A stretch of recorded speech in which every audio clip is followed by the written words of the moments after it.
Welcome to the Underdog Pick'em Show on the LineStar YouTube channel. Alongside my co-host, Tyler Wiemann, I'm Shannon Sommerville, and we have got 5 great player picks for Week 8 in NFL on Underdog Fantasy. If you don't have Underdog, make sure to download it. Use the promo code LineStar when you do, and you will get a deposit matched up to $1,000. Plus, you'll also get 1 free month of the LineStar app, which is the app that we are using to help us find the best value on Underdog and the best picks. And we've got some good ones for Week 8. Tyler, I don't know if you know this, but Sunday is a holiday, National Tight Ends Day. So we're going to be starting off with a pretty great tight ends for our show, but we've got 5 really great picks for Week 8. Just a quick recap of last week. We were 3-2 on our picks, so weren't able to cash our flex entry on Underdog. So pressure is on for Week 8 here to go a perfect 5 for 5. Of course, if we do go 5 for 5, one randomly selected commenter will win $100. All you need to do to be into the contest is like this video, subscribe to the channel, and comment below. You're in it to win it. So let's send our entry here on Underdog and start filling it out with, of course, a tight end to celebrate the holiday that is National Tight Ends Day. We're going to start off with Browns tight end David Njoku, higher than 52.5 receiving yards. LineStar's projection is 65. The consensus is 58. And this is a guy who put up 76 receiving yards just last week. Now, it's a different offense, so everyone who right now is maybe groaning because we chose someone on a Browns offense that's been struggling this season, they now have a new quarterback. Jameis Winston will be at the helm. And even considering last year in 13 games played after Week 5's bye, that was all but 3 games without Deshaun Watson, David Njoku averaged 64 receiving yards per game. So now he's got Jameis Winston at quarterback. Also, Amari Cooper. Remember, he was shipped out to the Bills, so doesn't have to battle him for some receiving yards. And the Browns offense, I feel like, improves greatly with Jameis Winston at quarterback. I feel like he's a little bit more prone to air it out a little bit, which is what we need, especially given the fact that they're going up against a Baltimore team that they're going to have to keep pace with. This is a fast-scoring Baltimore offense that they're going to have to try to keep up with, and they rank 29th, actually, in pass defense DVOA versus opposing teams' tight ends. So this is a spot that the Browns could really target and try to get some yards against. Where the Baltimore Ravens have been, I guess, gotten to in the past matchups has definitely been their secondary. And David Njoku is a guy, I feel like a lot of the guys in the secondary aren't going to want to tackle that guy. He's very strong. And the Browns are 7.5-point underdogs at home, which I think predicates to a more pass-friendly matchup. What do you think? Yeah, I mean, there's a couple things here. One, the tight end that just faced the Ravens just went for 100 yards. Njoku last week had 14 targets. They just targeted him an absolute insane amount. But also, you look at who they faced. Ferguson went for 95 yards. Kincaid, 47. Gesicki, who's barely even played, went for 31. And Zach Ertz for 68. Tight ends continue to do well. There's really not many receiving options to throw to right now. It's really going to go to Njoku, Tillman, and Judy. They're going to get all of the volume. And Njoku was by far the target leader last week, and actually was the week before as well, when he had 7 targets, and the next closest was 6 with Judy. Yeah, and I'm sure the coaches take into account that it is National Tight Ends Day when they're writing the game script, right? They got to. I mean, all right, let's move on to another pretty exciting matchup. We got the Cincinnati Bengals going up against the Philadelphia Eagles. And in this matchup, we like Cincinnati Bengals wide receiver Jamar Chase to go higher than 75.5 receiving yards. The consensus projection for Chase is just 76, so just over. But Chase is averaging 88.5 receiving yards per game this year. He's only gone higher than that 75.5 mark in 3 of 7 games. However, this is a Philadelphia Eagles pass defense that has struggled. They rank 32nd, dead last in pass defense DVOA versus opposing teams wide receiver 1. Now, the past 2 games, they've been a little bit better in that stat category. So if you go look up the wide receiver ones they faced the last 2 weeks, it's been Malik Neighbors, who had 41, and Amari Cooper, who had 42. But let's be honest, that was the New York Giants and the Cleveland Browns offenses. But prior to that, it was Mike Evans putting up 94, Chris Olave 86, Jaden Reed 138. This is a much better offense that they will be facing this week. And Joe Burrow will be airing it out to his favorite target, Jamar Chase, in this one. So liking that, I think he'll go higher. What do you think? Yeah, and what I would like to add to this is the games where Jamar Chase goes nuts are the games where they have to score a ton of points. It's they got to put up 30 to win type stuff, and Burrow comes out just slinging it. Those are the big Jamar Chase games, and this game sets up absolutely great for that.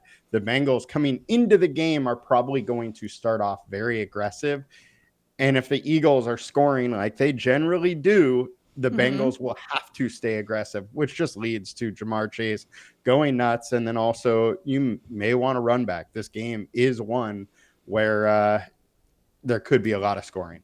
Yeah, the Bengals just 3-point favorites in this one, which is a pretty small spread for this one. It's basically kind of like a pick'em game, considering that they're at home in this one. So both it should be a good teams game. Are good at making big plays happen. And that's one of the key things to really speed up a game and really get it going nuts and scoring a ton of points, getting a ton of yards, all of that. So I really do like this game environment. All right, another game environment we're going to is the Arizona Cardinals are taking on the Miami Dolphins. And in this one, we're looking at Arizona's running back, James Conner, higher than 70.5 rushing yards. LineStar's projection, 76.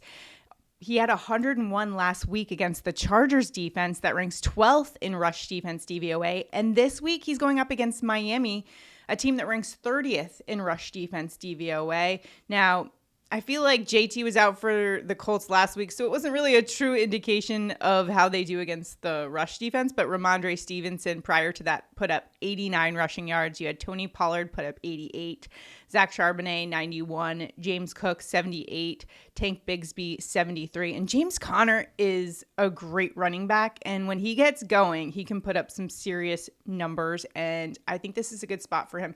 I'm also double rooting for it because he's also on my fantasy squad. So we're really hoping this one cashes. Maybe a touchdown as well. But what do you think about this prospect for higher than 70.5 rush yards? Cooper Troopers are in good for a good week. But the other, Trey Sermon didn't do much last week, but he actually kind of moved over as the RB2, and Tyler Goodson carried more of the work, had 14 carries for 51 yards and a touchdown. And I mean, he's the third string for an offense that isn't that great and still did decently. So I think it goes to prove the point even more that James Conner is in a great spot. The other thing is Tua is back on, the offensive side for the Dolphins. So it just leads to the fact that Arizona is probably going to have to score some points this week. They start with James Conner and end with him if they can. So I like James Conner. He's in a great spot. He's been having an absolutely great season, and I want to see more. And the Cardinals can't get away with what they did the other night on Monday Night Football against the Chargers. They did get the win in that one, but going up against Tua, who is back and going to be able to find guys like Tyreek Hill and Jalen Waddle in this one, they're going to have to keep up. I think that offense is going to pick the pace up a little bit of this game. So we like that, especially when we are leaning higher on some of these player predictions. So next up, it is time for Tyler and I to give our favorite picks on Underdog for Week 8. So Tyler, who are you rolling with this week? I'm going to go with A.J. Brown. I'm going back to that Bengals versus Eagles game. The game environment I absolutely love. A.J. Brown's been over in every single game he's played this season. Our LineStar projection's 80.7. He's averaging 108 yards a game. Cincinnati's 22nd in DVOA. And on our team defense tool, we have him 21st. So both systems of, a defensive metric, an adjusted defensive metric, are very similar. And I just love this spot. Both teams give up and can take big plays. So I love the game environment. And why not go with two studs in Brown and Chase? AJ Brown is such a beast. And when he was out for the Eagles, you really saw how the Eagles offense just completely struggled without him. And I thought that just really showed how important AJ Brown is to the Eagles offense altogether. He's almost like just such a crucial piece of it. And when he's in, he's just so hard to stop. It's one of those plays that it's almost matchup proof. So I love the play there for downtown AJ Brown. For my pick, I'm going to a player formerly of the current #1 team in the nation in college football, of the Oregon Ducks. But we're going to Denver Broncos rookie wide receiver Troy Franklin, higher than 28.5 receiving yards. LineStar's projection for Franklin is 39.4. We've got a situation where, remember that Denver Broncos other wide receiver Josh Reynolds is on IR, so he could get some more workload. In fact, he has over the last 2 games, including his best game of the year against the Saints, where he had a season high 5 receptions on 6 targets for 50 receiving yards. He's tied for targets with Cortland Sutton over the last 3 weeks. So that just goes to show you that they like getting Franklin the ball whenever possible. He's surpassing a lot of the vets on this team, and he's going up against a Carolina Panthers defense that, quite frankly, is awful. They just have not been able to solve any problems on defense. And Bo Nix and Troy Franklin, that is a problem. And they've been showcasing that Oregon connection the past couple of weeks. You've got Franklin, who's a guy with elite speed, excellent route running. That combo will absolutely cause some headaches for the Carolina Panthers defense. So I like the play here, going Franklin higher than 28.5 receiving yards. And I'm not at all jealous as a Georgia Bulldogs fan that they're the #1 team in the nation. You know what? That just puts a target on their back. It's, because all things, Tyler, as you know, relate back to the Georgia Bulldogs. So,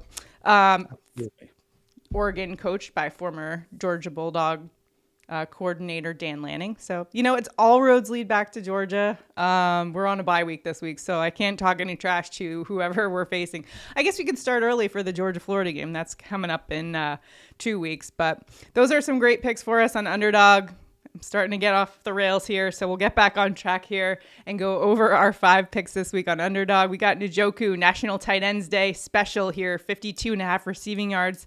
Jamar Chase, higher than 75.5 receiving yards. Connor, higher than 70.5 rush yards. AJ Brown, higher than 75.5 receiving yards.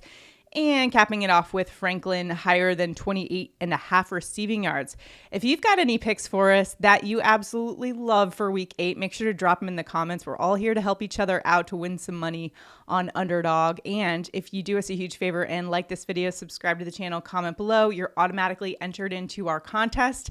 Basically, we are putting this entry and putting it on a $10 entry on Underdog. And if we go 5 for 5, that means it's a $100 winning ticket that we will give out the winnings to a randomly selected commenter. So you got to be in it to win it.